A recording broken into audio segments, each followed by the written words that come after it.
gathered raw intelligence into a dossier about members of the Trump campaign and their links to Russia. Less than 2 weeks after Page's trip, Steele filed a memo recording details of Page's visit to Moscow. According to Steele, Page had met senior Russian officials, including Igor Sechin, head of Russian oil giant Rosneft. Did you meet Igor Sechin on your visit to Moscow? Never. I never met him then, and I never met him at any time in my life. The information Isakov focused on was about the recent trip to Moscow. He told me that Page had meetings in Moscow in which he discussed the Trump campaign and help that the Russians could provide the Trump campaign, in exchange for which Trump would be favorably disposed to lift sanctions on Russia.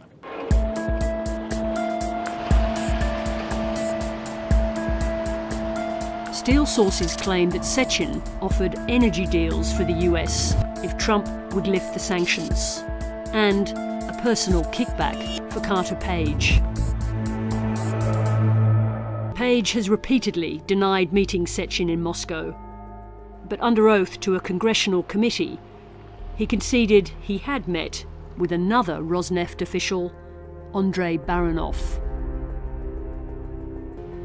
We went to a party to watch the Euro Cup football match, right? You know, it's organized by a bank, a packed bar in Moscow.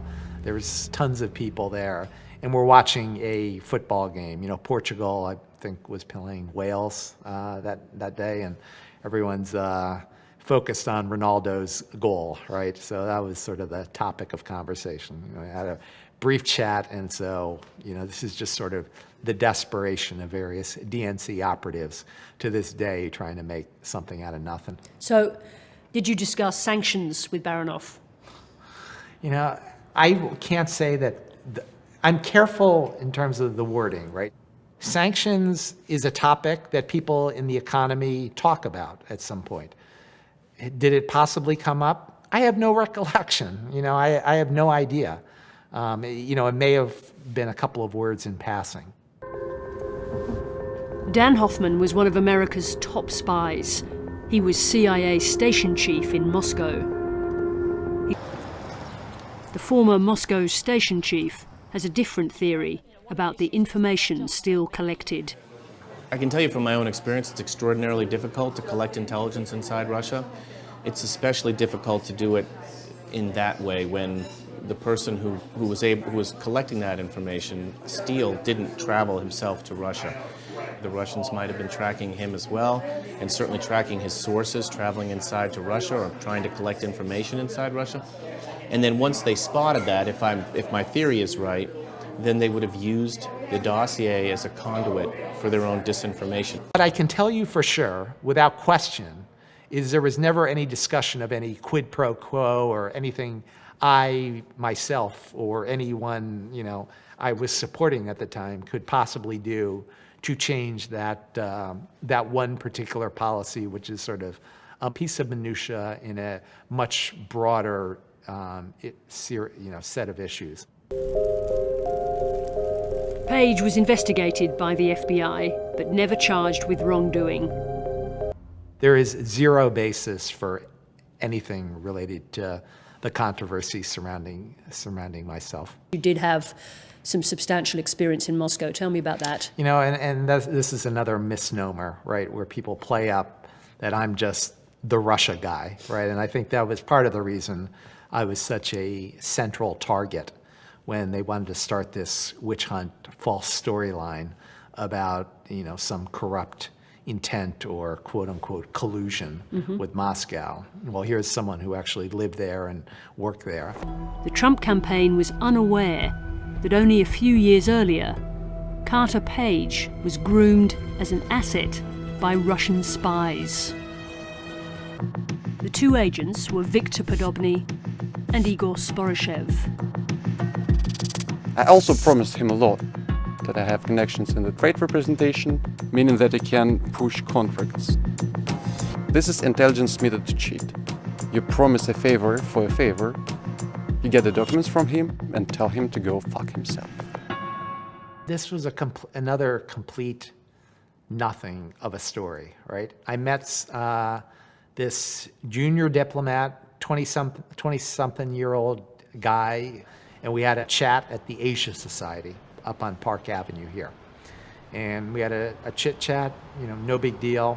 We exchanged cards and stayed in touch a little bit. In a series of meetings in New York, Page gave Podobny information on the energy market that was publicly available. The level of interaction and engagement with him and the types of things we talked about, if you talk about intelligence gathering, let's just put it this way, that it was at a much lower level than my average student sitting in my classroom at NYU.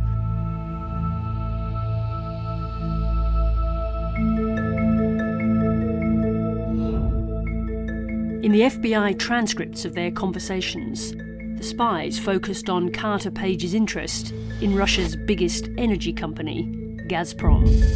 He went to Moscow and forgot to check his inbox, but he wants to meet when he gets back. I think he's an idiot. He got hooked on Gazprom, thinking that if they have a project, he could rise up. Maybe he can, I don't know. But it's obvious he wants to earn loads of money. Without a doubt. For now, his enthusiasm works for me. They're talking about Gazprom, right? I know some of the top people in that company.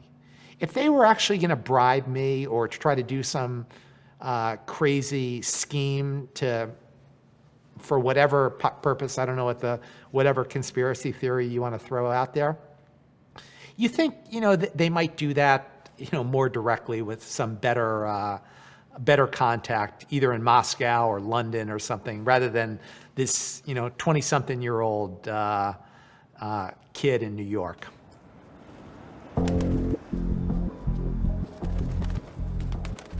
The FBI decided it was time to step in. They called Carter Page to a meeting at the Plaza Hotel near his office. It must have been a surprise when the FBI came to see you. I had been speaking to the CIA and FBI on countless occasions over decades, right? No big deal. So, surprise? No, not really. But, in this case...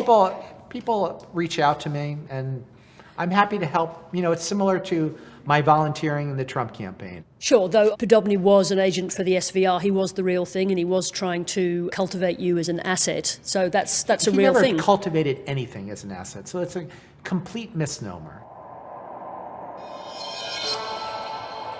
The spies were indicted for espionage in 2015, but because they had diplomatic cover, they were allowed to leave the US. Carter Page wasn't accused of any wrongdoing. What I can explain to you is the nature of the constant interrogation I've had for 2 years now, right? You are typical, no offense to you, but you're typical of what I have to deal with all the time, right?